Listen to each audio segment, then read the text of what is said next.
한 주간도 주님 안에서 평안하셨습니까? 지난 시간에 이어서 이번 시간에는 킹 제임스 흠정역의 띄어쓰기 문제에 대해서 한번 살펴보려고 합니다. 제가 킹 제임스 흠정역 마제스티판을 소개하고 또 이것에 대해서 다루는 이유는 새로운 번역판이 나왔다고 궁금해하는 분들이 많고, 또 이번 판에서는 무엇이 어떻게 달라졌는지 문의하시는 분들이 많아서 제가 보고 발견한 것을 함께 나누고자 합니다. 저는 해당 출판사와 아무런 이해관계가 없으며 누군가로부터 이 성경을 홍보해달라 그런 부탁을 받은 적도 없고, 이것과 관련해서 어떤 금품이나 혹은 성경책을 무상으로 증정받은 적도 없습니다. 제가 성경 말씀을 읽고 보고 발견한 것들을 여러분과 함께 순수하게 나누고자 합니다. 오늘은 그 중에서도 띄어쓰기 문제에 대해서 한번 짚어볼까 합니다. 어떤 언어에서나 띄어쓰기는 상당히 중요한 문제입니다. 예를 들어서 다음 영어 문장 한번 보도록 하겠습니다. My soul is a lighthouse keeper. 자, 이런 문장이 있습니다. 내 혼은 등대지기. 라이트하우스, 등대죠. 키퍼, 지키는 사람. 내 혼은 등대지기. 자, 이 문장에서 하우스라는 단어를 앞쪽 단어에 붙이지 말고 뒤쪽 단어하고 붙이면 어떻게 될까요? 띄어쓰기를 바꿔보겠습니다. My soul is a lighthouse keeper. 라이트, 가벼운, 경박한. housekeeper, 가정주부. 내 혼은 경박한 가정주부. 띄어쓰기를 조금 바꿨을 뿐인데 문장이 전혀 다른 의미가 되어버린다는 겁니다. 우리 국어, 한국어도 마찬가지입니다. 다음 예문을 한번 보십시오. 예수가 마귀를 쫓다. 예수님이 마귀를 쫓아낸다는 이야기죠. 띄어쓰기를 약간 바꿔서 엉뚱하게 붙여쓰고 띄어쓰기 하면 이렇게 됩니다. 예수 까마귀를 쫓다. 예수님이 까마귀 쫓는 이야기가 되어버리는 겁니다. 자, 또 다른 문장 한번 보도록 하겠습니다. 고양이가 죽을까봐. 고양이 키우시는 분들, 고양이가 아프거나 병들거나 죽을까봐 걱정하죠. 띄어쓰기 잘못하면 어떻게 돼요? 고양이 가죽을까봐. 좀 잔인한 말이죠. 띄어쓰기 잘못하면 이런 식으로 문장이 전혀 다른 의미가 되기도 한다는 겁니다. 그래서 띄어쓰기 문제는 중요한 문제입니다. 킹 제임스 흠정역, 지난번에 우리가 10년 동안 사용해오던 것이 이번 마제스티판에 들어오면서 띄어쓰기 문제가 많이 수정되었습니다. 일일이 다 말씀드릴 수는 없고 어떤 점들이 수정되었는지 몇 가지만 제가 말씀드리도록 하겠습니다. 자, 예를 들어서 아무것, 관형사 아무에다가 의존명사 것, 이게 붙은 형태입니다. 그래서 창세기 19장 22절 400주년 기념판에 보면 내가 아무 것도 할 수 없노라 이렇게 되어 있어요. 자, 이거는 올바르게 고쳐 쓰자면 아무하고 것을 붙여야 됩니다. 내가 아무것도 할 수 없노라 이렇게 해야 맞습니다. 마제스티판에서는 이렇게 다 수정이 되었습니다. 자, 두 번째, 구약 성경 말씀을 인용할 때 우리는 자주 기록된 바 많이 들어보셨죠? 자, 그 기록된과 바는 띄어 쓰는 것이 옳습니다. 이전에 제5판 400주년 기념판에서는 기록된 바하고 붙여 쓴 구절이 약 60개 정도가 됩니다. 이번에 마제스티판이 나오면서 이 부분은 모두 바르게 수정이 된 것으로 알고 있습니다. 그 다음 어린아이라고 이야기할 때 이제 어린아이 수식하는 관계가 아니라 어린아이라는 명사가 존재합니다. 그래서 붙여 쓰는 것이 옳습니다. 이전에 나왔던 400주년 기념판에서는 다른 것들은 어린아이 붙여 썼는데 유독 한 구절이 띄어 쓴 부분이 있어요. 그게 요한복음 13장 33절입니다. 어린 아이들아. 이 단어는 어린아이 하고 붙여 쓰는 것이 옳습니다. 그 다음에 이제 대충의 숫자를 이야기할 때 가량, 몇 명 가량, 가량이라는 말 들어보셨죠? 이 가량이라는 말은 전미사이기 때문에 앞쪽에 나오는 명사에 붙여 쓰는 것이 옳습니다.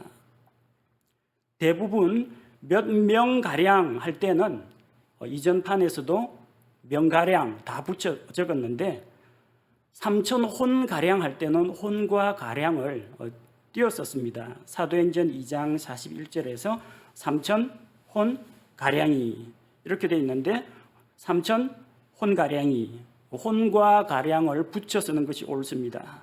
이번 판에서는 마제스티 판에서 이 부분이 수정되었습니다.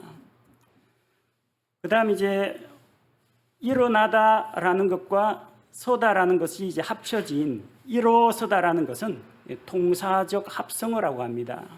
실제 한 단어입니다. 그래서 붙여 쓰는 것이 옳습니다.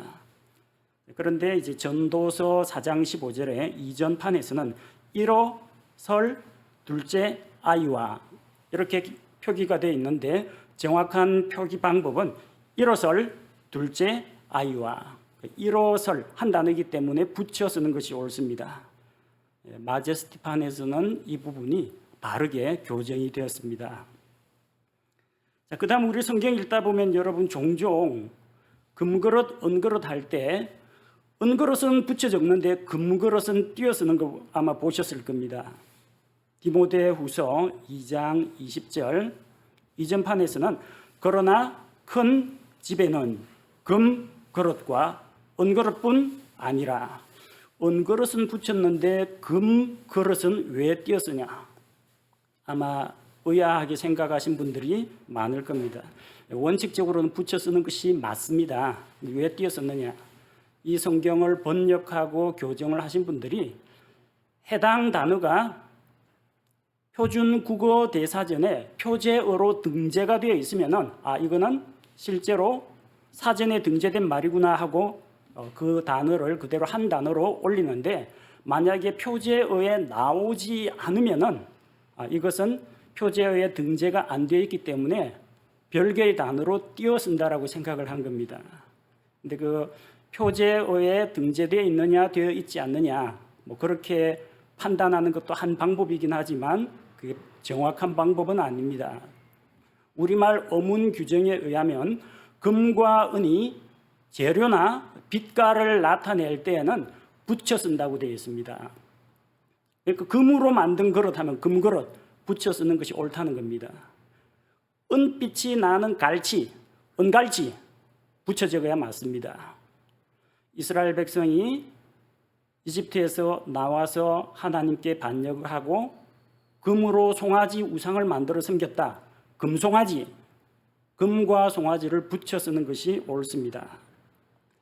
자, 이전 판에서는 이런 부분 때문에 금 띄우고 그릇 이렇게 되어 있던 것들이 마제스티 판에서는 전부 금그릇 한 단어로 바르게 교정이 되었습니다. 자, 그리고 또 시간을 나타내는 표현들이 있죠. 3시, 6시, 9시. 앞쪽에 나오는 그 숫자와 시간은 띄어 쓰는 것이 옳습니다. 이전 400주년 기념판에서는 대부분 이 맞춤법 규칙이 지켜졌는데 안 지켜진 구절이 딱 3구절이 있습니다. 3구절 다 사도행전이네요. 사도행전 3장 1절, 사도행전 10장 3절, 사도행전 10장 30절에 보면 9시를 이야기할 때 9시 하고 붙여 적었습니다. 그러나 이것은 9 띄우고 시 이렇게 표기하는 것이 옳다는 겁니다. 자, 이번 마제스티 판에 들어와서 이렇게 띄어쓰기 방법들이 많이 달라졌는데 자, 그렇다면 우리 국어 맞춤법 규정이 달라졌느냐? 그렇진 않습니다. 지금 우리가 사용하고 있는 맞춤법은 1988년에 나온 한글 맞춤법 규정에 의거해서 우리가 사용하고 있는 겁니다. 이전 판에서 비해서 지금 어떤 새로운 맞춤법 규정이 나온 것이 아니라 이전 판에서는 그 맞춤법 규정을 무시하거나 지키지 않고 있다가 이번 판에 들어와서 그 규칙에 맞게 교정을 한 것입니다.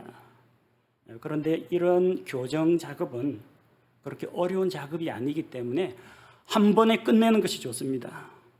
이번 판에서 찔끔 수정하고 다음 판에서 또 찔끔 수정하고 또 교정 안 된 부분이 있다가 다음 판에 또 찔끔 수정하면요, 성경을 여러 판을 찍어야 됩니다. 이 성경 출판하는 사람도 마찬가지고 성경을 읽는 독자들에게도 적지 않은 부담이 됩니다. 그렇기 때문에 가능하면은 이런 규정은, 이런 맞춤법 규정을 잘 숙지해서 번역 교정에서 새 판이 나올 때는 한꺼번에 남김없이 올바르게 바로잡는 작업이 필요하다는 겁니다. 그런데 제가 성경을 읽어보니까 마제스티판에 들어와서도 아직까지도 띄어쓰기 문제가 바로 잡히지 않은 것들이 많이 눈에 띕니다. 시간 관계상 한 가지만 예로 들어보도록 하겠습니다. 보리로 만든 빵, 보리빵을 이야기할 때 마제스티판에서는 띄어쓰기도 하고 붙여쓰기도 합니다. 무슨 말이냐? 원칙도 없고 일관성도 없다는 겁니다. 이게 붙여쓰는 게 옳으냐 띄어쓰는 것이 옳으냐, 국립국어원에 제가 한번 자문을 구해봤더니 보리빵은, 보리로 만든 빵을 나타내는 보리빵은 한 단어이기 때문에 붙여쓰는 것이 옳다라는 답변을 받았습니다. 자, 그런데 마제스티판에서 요한복음 6장 9절을 보면 오병이어의 기적이죠. 그가 보리빵 5개와 보리빵을 띄어쓰고 있습니다. 열왕기하 4장 42절에서는 첫 열매의 빵, 곧 보리빵 20개와, 이 열왕기하에서는 보리빵하고 붙여 쓰고 있어요. 복음서의 표기법이 다르고 구약 성경의 표기법이 다릅니다. 무엇을 말할까요?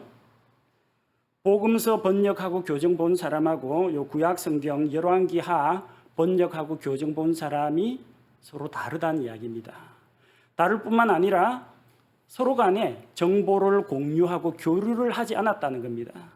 그리고 마지막으로 책임 감수하는 분이 이런 부분이 통일이 되어 있는지 일관성이 있는지 검토를 해야 하는데 전체적으로 검토하는 사람이 없었다는 이야기예요. 그러니까 어느 성경에서 이렇고 다른 성경에서 이렇고 불일치가 일어나는 겁니다. 우리 성경 독자들 가운데에서는 띄어쓰기가 뭐 그리 대단하냐, 뭐 사소한 문제 아니냐, 그렇게 생각하시는 분도 혹시 있을 수가 있습니다. 물론 뭐 보리빵을 붙여서나 띄어서나 우리가 읽고 이해하는 데는 아무런 문제가 없습니다. 근데 우리가 다루는 이 책은 보통 책이 아니라 하나님의 말씀입니다.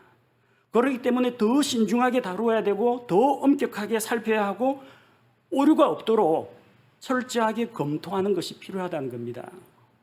하나님의 말씀은 완전한데 우리가 우리말 맞춤법에도 띄어쓰기 규정에도 맞지 않는 그런 성경을 내놓는다면 하나님 앞에서 부끄러운 일이고 또 불신자들 앞에서도 책 잡히고 흠 잡히고 덕이 되지가 않습니다. 그래서 만약 다음 판이 혹시 나오게 된다면 다음 판에서는 이런 띄어쓰기 오류들이 바로 잡혀서 더 완성도가 높은 더 나은 번역판이 나오기를 기대합니다.